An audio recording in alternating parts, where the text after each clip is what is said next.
माननीय सदस्य ভারতের সংসদের নিম্নকক্ষ লোকসভায় বিরোধী দলীয় সংসদ সদস্যের কারণে ভাষণ দিতে পারেননি দেশটির প্রধানমন্ত্রী নরেন্দ্র মোদী। বুধবার বিকেলে লোকসভায় রাষ্ট্রপতির ভাষণের পর নরেন্দ্র মোদী ধন্যবাদ জানিয়ে ভাষণ দেওয়ার কথা থাকলেও বিরোধী দলের হট্টগোলে তা সম্ভব হয়নি। দেশটির সংবাদ মাধ্যম এনডিটিভি জানিয়েছে, নিম্নকক্ষ লোকসভায় যে হট্টগোল হয়েছে তার সূত্রপাত হয় মূলত বুধবার সকাল থেকেই। এদিন বিরোধীরা শুরু থেকেই আক্রমণাত্মক অবস্থানে ছিলেন। কংগ্রেস নেতা রাহুল গান্ধীকে সাবেক সেনা প্রধান এম নারাভানের অপ্রকাশিত স্মৃতি কথা থেকে উদ্ধৃতি দেওয়ার অনুমতি না দেয়ায় প্রতিবাদ জানান বিরোধী দলীয় সংসদ সদস্যরা।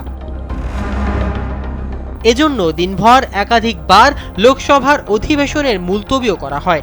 এরপর বিকেল ৫টায় অধিবেশন শুরু হওয়ার সঙ্গে সঙ্গেই প্রধানমন্ত্রী মোদীর বক্তব্য দেওয়ার কথা ছিল, কিন্তু তার কিছুক্ষণ আগে বিরোধী দলের কয়েকজন নারী সাংসদ ক্ষমতাসীন দলের নির্ধারিত সব আসনের সামনে দাঁড়িয়ে চেয়ার আটকে দেন। এর মধ্যে প্রধানমন্ত্রী নরেন্দ্র মোদীর আসনও ছিল। তারা সঠিক কাজ করে লেখা একটি বড় ব্যানার হাতে ধরে বিক্ষোভ করেন। লোকসভায় বিরোধী দলীয় ৮ সংসদ সদস্যকে সাময়িক বরখাস্ত করার প্রতিবাদে ওই কর্মসূচি পালন করেন বিক্ষোভকারীরা। বিরোধী দলীয় সংসদ সদস্যদের হট্টগোলের মাঝে স্পিকারের দায়িত্বে থাকা সন্ধ্যা রায় অধিবেশন মুলতবি ঘোষণা করেন। এ সময় কয়েকজন মন্ত্রী তাদের আসন ছেড়ে যেতে অনুরোধ জানানোর পর নারী সংসদ সদস্যরা অবরোধ তুলে নেন।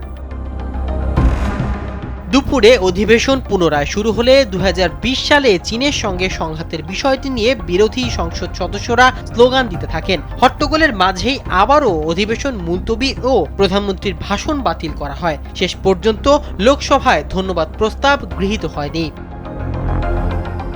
মাহমুদুর রহমান সিয়াম, কালবেলা।